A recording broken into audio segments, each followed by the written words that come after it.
4.19 혁명으로 이제 이승만은 하야를 하게 됩니다. 우리 저번 시간에 배웠었죠. 자, 이승만이 이렇게 하야를 했어요. 이승만은 국민이 원한다면 자신은 이 자리를 내려놓겠다. 그래서 대통령직을 하야를 하게 됩니다.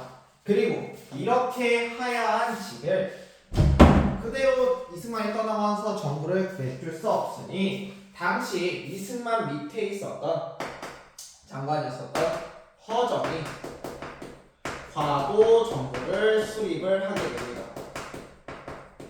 그래서 이 과도 정부에서 과도란 뜻은 이제 비어있는 곳이니까 비어있는 곳에 임시로 맡는다 해서 이거를 과도 정부라고 이야기를 합니다. 그래서 이건 임시예요. 이 임시 직함이었었던 과도 정부를 수립하게 돼요.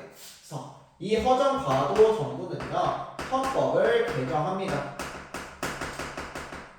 우리 이승만이 일단 개헌을 통했어요. 우리 이승만이 2대 대통령으로 나오게 되고 그 2대 대통령 때 자신을 지지했었던 그 국회의원들이 아닌 자신을 지지하지 않는 국회의원들이 당선이 되게 되니 간선제를 통해서 대통령이 되지 못할 위기에 빠졌었어. 그치? 이렇게 빠지니까 이승만이 어떻게 했어? 개헌을 통해서 이제 대통령 직선제로 했었지. 그러면서 이 개헌 때 당시에 이승만이 이제 국회랑 합의를 맞섰잖아. 국회가 어떻게 하자? 양원제를 설립하자. 이때 당시에 양원제가 그렇게 크게 잘 운영되지 않았고요. 그래서 이거를 한 번 더 헌법 개정을 통해서 양원제를 제대로 나누게 됩니다. 그래서 참의원과 민의원이라고 해서 이제 상의원과 하의원의 개념으로 참의원과 민의원을 나누게 되죠. 그리고 이 양원제와 더불어서 당시의 대통령 중심제였던 이러한 정치 체제를 이제는 내각에서 운영을 하는 내각 책임제로 수정을 하게 됩니다. 그래서 이러한 헌법 개정을 바탕으로 당시에 국회의원 선거가 실시가 되게 됩니다. 그래서 이 국회의원 선거에서는 이승만의 반대파였던 민주당도 나오게 되고요. 그리고 이승만파였던 자유당 인사들은 이제 자유당을 탈당해서 무소속으로 나오면서 국회의원 이 선거에 참여를 하는 모습을 보여줘요. 그리고 이 국회의원 선거의 결과는 당시에 이승만의 반대파였었던 민주당이 압도적으로 승리를 거두게 되면서 이제 다시 내각은 민주당 내에서 구성이 되게 됩니다. 이 압도적인 승리와 더불어 대통령으로는요 윤보선이 임명되게 되고 윤보선은 당시에 국무총리로 앞서 민주당의 대표 얼굴이었었고 그리고 2대 3대 때 부통령까지 지냈었던 장면이 임명되게 되면서 장면으로 중심으로 하는 장면 내각이 이제 본격적으로 출범하게 됩니다.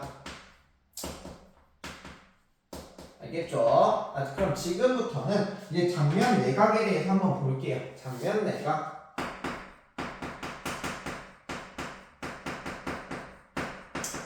이 장면 내각은 어떻게 보면 얘들아 이승만의 트롤직 부정선거를 하겠다고 했던 그 트롤직과 더불어서 이 부정선거로 인해 일어났었던 4.19 혁명 그리고 그 4.19 혁명의 결과로 이승만을 하야를 하고 지금의 내각이 나왔어. 그러면 이 장면 내각은 자신들의 지금의 내각을 있을 수 있게 해줬었던 이러한 부정선거와 관련된 행동을 해야겠지. 그치? 이 부정선거 관련 어떠한 모션을 취해줘야 돼. 그래서 이 장면 내각이 취했던 모션으로는 부정선거와 관련된 자들 있지 관련자들을 체포를 해서 처벌하는 이런 모션 등을 취해줬고요.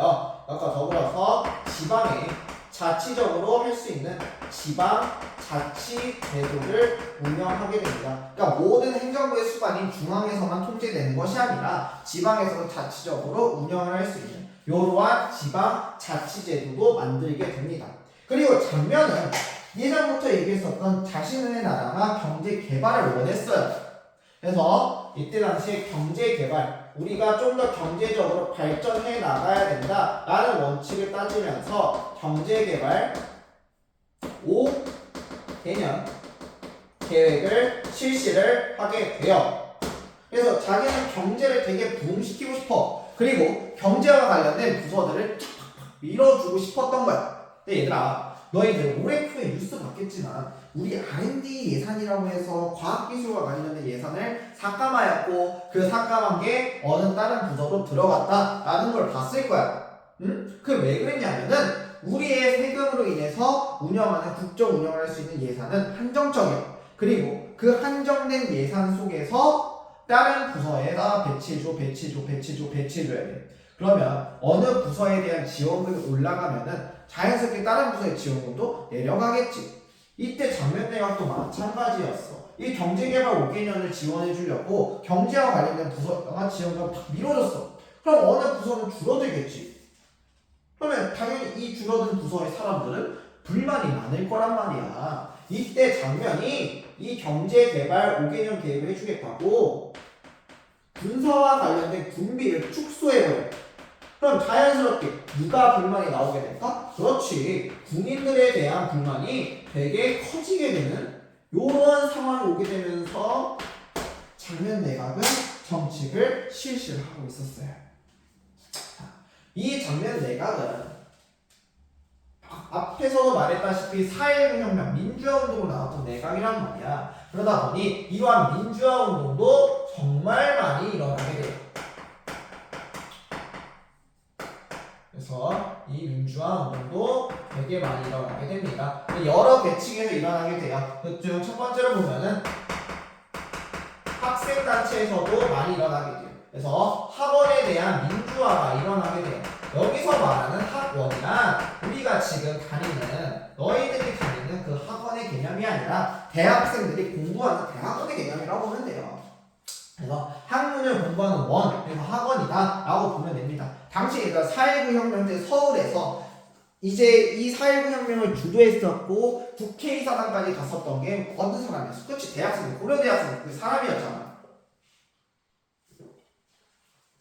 그리고 이 고려대학교 학생들이 탄압당하게 되니 여러 학생들이 이런 대학교의 학생들이 일어나서 4.19 민주화운동이 좀 더 활발해지게 되는 계기가 됐었지. 이 민주화운동도 4.19 혁명 이후에 이걸 주도했었던 대학생들이 주도했던 게 바로 이 학원 민주화운동이었던 거예요. 그래서 이 사람들이 얘기하기를 우리는 이제 각 대학교의 행정의 자치제를 원하고요. 스스로 운영할 수 있는 것도 원하고요. 그리고 이 4.19 혁명을 통해서 알게 된 지금 우리 빌어먹을 정부 이승만 정부가 결탁했었던 그런 자신의 이득을 갖고 있었던 이러한 교수진들의 퇴진을 요구합니다. 하면서 이 학원 민주화 운동이 일어나게 됩니다. 그리고 노동자 계층에서도 일어나게 돼요. 그래서 노동자 계층에서도 노동조합을 결성함으로써 이 노동운동이 일어나게 되는 것이죠. 그리고 이제 6.25와 관련된 이러한 민주화 운동도 일어나게 돼요. 이때 이 6.25 운동 때 우리 국민방위군 사건이나 아니면은 이제 거창 양민 학살 사건처럼 당시에 억울했었던 빨치산을 처벌하겠다, 소탕하겠다는 목적으로 해서 민간 학살자 사건이 되게 많았어. 그래서 이 민간 학살자의 사건과 관련된 진상조사를 요구를 하게 됩니다.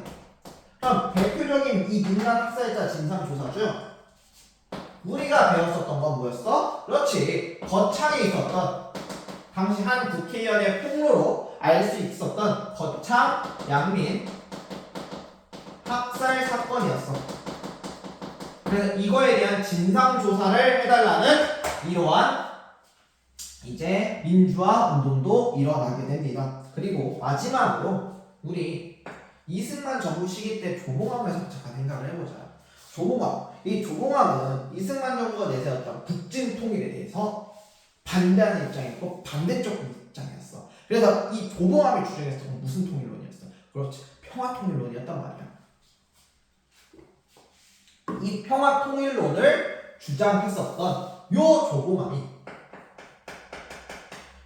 이것 때문에 결국은 사형을 당하게 됐었잖아. 이승만이 조봉암이 너무 치고 올라오게 되니 이 조봉암이 만들었었던 이 진보당을 빨갱이 공산주의를 하러 몰리면서 이게 관련된 인물이었던 대표 인물이었던 조봉암을 사형에 선고했던 사건이 뭐였어? 그렇지, 그 진보당 사건이었고, 그 진보당 사건 이후에 이승만 정부가 집권하는 내내 사람들은 평화통일이라는 말을 함부로 내뱉을 수가 없었습니다. 하지만 이제 이승만 정부가 물러나게 됐으니 이제 사람들은 얼마든지 이제 평화통일 합시다 라고 얘기하는 거예요. 왜냐하면 이때 당시에 분단한 지 15년밖에 안 됐어. 6.25년 15년밖에 안 됐고, 이때 얘기했던 게 평화통일론이 급진적으로 팍 한 번 내자는 거야. 서서히 흡수하지 말고 한 번에 그냥 휴전선 빵 없애고 우와 하자는 게 바로 이 평화통일론이었어. 어느 정도였냐면 당시에 민간 내에서 민간들이 남북 정상회담을 추진하자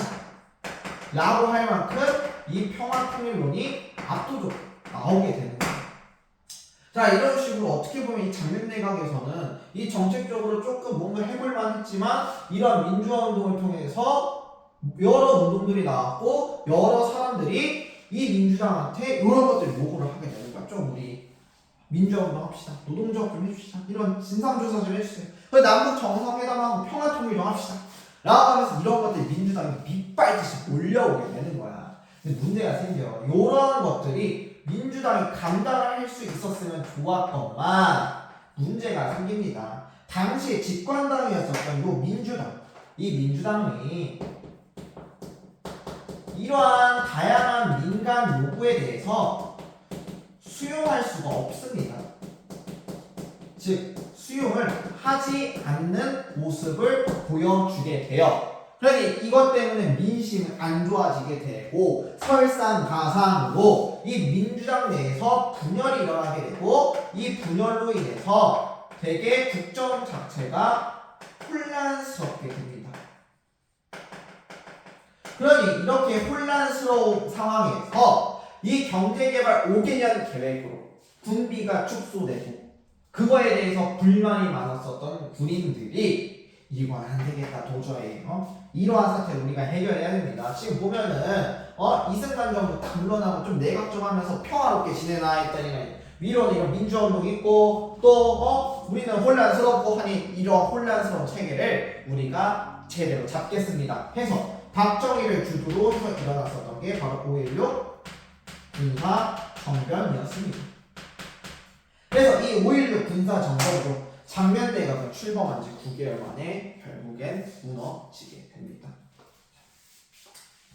이렇게 5.16 군사정변 이거를 조금 더 자세하게 알아볼게요.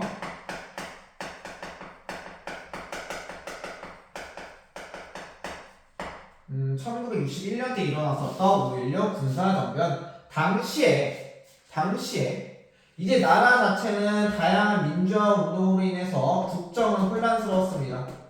국정 혼란스러웠고 그리고 민간에서는 평화통일론이 주장이 되고 있는 상황이었어. 이 평화통일론은 군인들 입장에서는 안 좋아. 왜? 평화통일론은 결과적으로 군인들이 나서 통일하는 것이 아니야. 국진통일만이 군인들이 나서서 통일을 할 수 있는 거지. 그러면 결과적으로 군인들은 이러한 평화통일이 계속되는 순간 자신들의 나라 안에서 군인들의 입지가 줄어들게 되니 당연히 이것으로 불만스럽겠지. 그리고 군비 축소 등을 통해서 군인들에 대한 불만이 되게 높은 상황이었어. 그래서 이러한 높은 상황 속에서 일어났던 게 바로 1961년에 있었던 5월 16일 5.16 군사정변이었습니다. 이것들을 주도했었던 사람이 누구냐? 바로 육사 5기 출신이었었던 박정희였어요.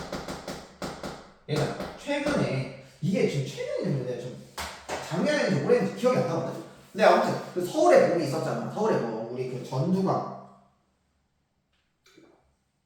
전두환을 이제 실물 모티브를 잡고 했었던 서울의 봄. 우리 서울의 봄 영화를 대부분 봤을 거야. 1000만 영화 넘었으니까. 이때 보면은 막 서울의 봄에 막 되게 체계적인 느낌이 들진 않았잖아. 그치? 뭔가 엉성한데 상대편도 너무 엉성했어. 그렇지. 당시 이제 참모 차장이라든가 아니면 국방부 장관이 딱 한 번만 똑바르게 행동했다라면은 서울의 bom은 실패했었어. 너희가 느끼긴 그랬을 거야. 나도 그렇게 느꼈으니까. 그럼 5.16 군사정변은 그 이전에 있었던 쿠데타 세력이었단 말이야. 군인들이 일으켰던 그런 쿠데타였단 말이지. 그럼 이 5.16 군사정변은 되게 서울에 뭔가 달랐을까? 라고 하면 오히려 내가 봤을 때는 서울에 bom, 전두환이 일으켰던 12.12 사태보다 더 허술했다고 생각해. 어느 정도냐면 이미 이 박정희가 쿠데타를 일으킬 거라는 건 5월 15일 날 누군가에서 얘기가 됐었어. 그래서 그걸 알고 있었고 심지어 박정희는 5월 16일 영명시가 됐을 때 공공시가 됐을 때 이 56 군사정변을 하려고 했지만 이때 이미 발각돼서 여관으로 도망간 상태였고 그 도망간 상태에서 술 마시면서 취해 있는 상태에서 일어났던 게 이 5.16 군사정변이었어. 그 정도로 허술했지만 또 이때도 참모차장이라든가 이런 사람들이 허술하게 되면서 오히려 성공했었던 게 이 5.16 군사정변이었었다라고 보면 될 것 같아요. 그래서 이렇게 주도는 박정희가 하게 되고요. 박정희는 이걸 주도함으로써 전국에 비상계엄령을 선포를 하게 됩니다. 이 비상계엄령을 선포해서 당시 내각이 갖고 있었던 모든 권한을 뺏게 되고 그걸 뺏고 나서 세웠던 회의가 바로 국가를 우리는 다시 재건하겠다라는 명목하에 국가재건 최고회의를 개최하게 됩니다. 그리고 이때 당시 이 국가재건 최고회의에 비서장으로 임명됐었던 사람이 전두환이었어. 이 전두환이 얘들아 좀 야한 거야. 박정희가 이 5.16 군사정변 성공하고 나서 막 들어오는데 카퍼레이드를 했었단 말이야. 근데 그 카퍼레이드를 주도했었고 하자고 적극적으로 밀었던 인물이 바로 전두환이었어. 근데 그걸 보고 있었던 박정희가 전두환이 마음에 들어갔고 국가재건 최고회의 비서장을 임명했었어. 그리고 후에 이제 박정희가 대통령으로 나서게 되고 그 대통령으로 나서게 됐을 때 이제 전두환 보고 너 국회의원 해라 하니까 저는 그럴 수 없습니다. 저는 각하 밑에서 활동하겠습니다. 하면서 그러면서 만들었던 게 바로 하나였던 거야. 아무튼 이렇게 비상계엄령을 선포하고 이 국가재건회의를 만들게 됩니다. 그리고 여기서 이 국가재건회의에서는 당시 입법권, 행정권, 그리고 사법권까지 모든 내각이 가지고 있었던 권한을 싹 다 이 국가재건 최고회의에서 가져가게 되는 것이죠.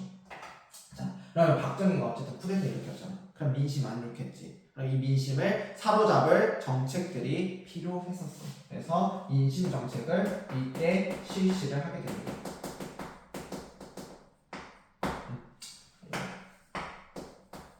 이 민심 정책으로는요, 첫 번째로 국가 부정 축제자를 처벌하게 됩니다. 부정 축제자에서 거기서 축제 뜻은 부정적으로 재산을 축적한 인물들을 얘기해. 그래서 이 부정 축제자를 처벌하고 그리고 일반 민간들을 괴롭혔었던 이 폭력배 있지? 폭력배들을 처벌하게 됩니다. 이렇게 부정 축제자와 폭력배를 처벌하게 되고요. 그리고 당시에 농가가 갖고 있었던 농가에 대한 부채도 어떻게 해줄까? 탕감시켜주게 됩니다.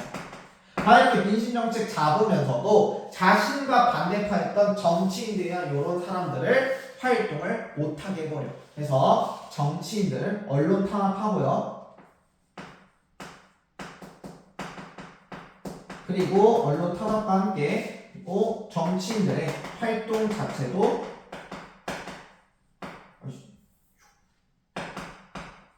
활동도 금지를 시켜버리면서 이러한 식으로 정책 방향을 나아가게 됩니다. 그리고 자신이 이끌었던 이 국가재건 최고회의를 통해서 국정운영을 단행하게 됩니다. 이때 대표적으로 나섰었던 이 국정운영 체계로는요, 얘도 똑같아. 앞서 있었던 이승만도 그렇고 허정도 그렇고 실시했었던 게 뭐야? 그렇죠. 헌법을 개정을 하게 돼. 얘도 똑같은 놈이야. 그러니까 헌법을 개정해요.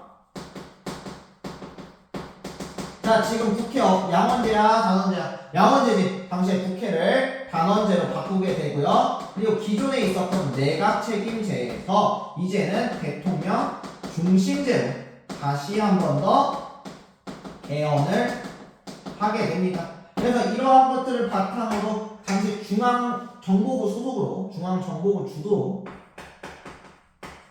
자신이 이끄는 당 하나를 창당을 하게 돼요. 중앙정보부 소속으로 다시 민주공화당을 창당을 하게 됩니다. 뭘 창당한다고요? 그렇죠. 민주공화당을 창당을 하게 되고요. 이 창당한 민주공화당 소속으로 박정희는 초기에는 자신은 대통령 선거에 안 나가겠다 하더니만 대통령 선거에 나가서 박정희가 실성은 이승만이었지. 박정희가 대통령에 당선되게 됩니다. 당시에 상대가 누구였었냐? 윤도선이었어요. 근데 진짜 아슬아슬하게 아마 1% 차이로 이겼을 거야, 박정희가. 그래서 이렇게 박정희가 대통령으로 당선이 되는 것까지를 우리가 볼 수가 있습니다. 그리고 이렇게 당선되었었던 5대 대통령 박정희.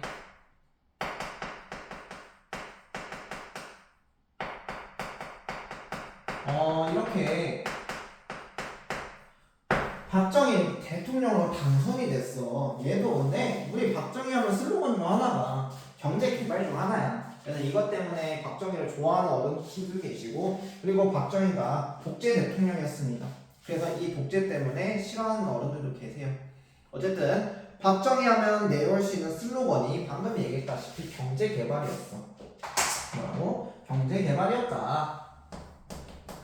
얘는 경제 개발을 원했고, 그리고 어찌됐든 간에 이 박정희가 투표를 통해서 대통령이 됐지만 이렇게 할 수 있었던 과정이 뭐였어? 그렇지, 쿠데타였단 말이야. 그러면 이 쿠데타를 좀 더 안정적이고 민심을 얻으려면 미국의 지지를 원했었어. 이러한 미국의 지지를 원했었습니다. 그럼 첫 번째 이제 경제 개발을 하려면 뭐가 필요해? 머니가 필요하겠지. 그러면 박정희가 이러한 머니를 갖고 오고 싶어서 뭔 짓을 하냐? 당시 이 1961년 그리고 62년에 일본으로부터 경제 개발의 명목으로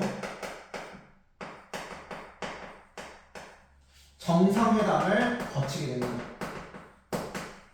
이거 된 지 20년 안 됐거든. 우리 45년에 광복절 맞이하고 나서 20년도 안 된 상황이었어. 근데 그런 20년도 안 된 상황 속에서 박정희가 이러한 일본과 경제 개발한다고 정상회담을 가졌던 거야. 그러면서 이 정상회담 속에서 자신은 한일 협정을 맺게 됩니다. 그래서 이 한일 협정을 맺어서 당시 일본이 이제 한국한테 경제개발금을 지원을 약속을 하게 돼요. 근데 이 과정 속에서 폭로 하나가 나옵니다. 무슨 폭로냐? 야, 얘네가 경제개발 지원금을 줘. 그래. 어떤 사람들은 야, 우리가 자존심이 있지. 뭘 지원금을 받냐 하는데, 그래도 얘네가 반성하는 기미가 있겠나 싶었더니 이 지원금이 무슨 얘네가 주면서 했던 말이 뭐였냐면은, 우리는 일본이 얘기하는 겁니다. 이거는 식민 지배에 대해서 사죄금이 아니야. 그럼 뭔데? 새끼들이 독립 축하금이야. 그러니까 뭐야, 이 새끼들은 우리는 잘못한 거 없어. 너희가 독립해서 그거에 대한 것만 축하할게 라고 한 거지. 당연히 이걸 듣고 나서 이게 폭로되고 나서 한국 내 여론의 민심은 안 좋게 됩니다. 그래서 이걸로 6.3 시위가 발발하게 되죠. 이 6.3 시위 때 전국적으로 학생들이나 아니면 사회구혁명이 일어난 지 얼마 안 됐기 때문에 학생들 그리고 사람들이 마구 몰려오면서 시위를 하게 됩니다. 그리고 이 시위가 정말 큰 규모로 벌어지게 되죠. 그리고 당시에 이 시위의 중심적 역할을 했었던 사람 중 한 명이 이제 우리나라 역대 대통령이었었고, 그리고 박정희의 딸 박근혜와 공천으로 경합도 벌었었던 이명박이 이때 중심에 서서 시위를 주도하기도 했었습니다. 그래서 이 6.3 시위로 이것은 너무 굴욕적이다 하면서 굴욕적 외교에 우리는 반대한다라고 외치며 이게 전개가 됐지만, 당시에 박정희는 비상계엄령 선포하고 이 계엄령 선포와 더불어서 이러한 시위를 탄압하게 됩니다. 이거에 탄압하게 되면서 이 한일협정이 본격적으로 맺어졌었고, 오히려 미국은 이거를 정상회담을 지지하는 입장을 보여주게 되면서 미국에 대한 이제 자신 정부의 지지를 얻을 수 있게 됩니다. 여기까지 이해됐죠? 자, 이렇게 지지를 얻었었던 박정희는 한 번 더 이제 미국에 대해서 원조를 받고 싶었어. 그래서 그 원조 받고 싶어서 당시에 미국이 동남아시아에 있었던 베트남과 전쟁을 치르고 있었던 와중에 한국한테 지원 요청을 보내게 됩니다. 그래서 이 얘기를 듣고 있었던 박정희가 베트남에 파병을 보내게 되죠. 내가 연구단인데 우리 할아버지도 이 베트남 파병을 갔다 오셨어. 내가 근데 이제 할아버지니까 여쭤봤지. 할아버지니까 파병 갔다 온 할아버지는 여쭤볼까? 할아버지 파병 때 어떤 느낌이었어요? 그러니까 뭐 먹고 살려면 갔다 오려고 했었지. 그럼 이때 박정희에 대한 느낌 어때요? 라고 했을 때 할아버지는 우리 박정희 덕분에 그래 내가 먹고 살 수 있지 않을까? 하면서 오히려 내가 좀 원하지 않았죠. 그래요? 라고 하면서 좀 놀랐었던 경험이 있어. 그래서 이거는 모르겠어. 이건 뭐 어떤 곳에는 부정적으로 나오고 어떤 곳에는 긍정적으로 나오긴 하는데, 이거는 조금 생각을 해봐야 될 수도 있어. 아무튼 갑자기 생각이 나서 했어요. 이제 이런 베트남 파병이 나오게 됩니다.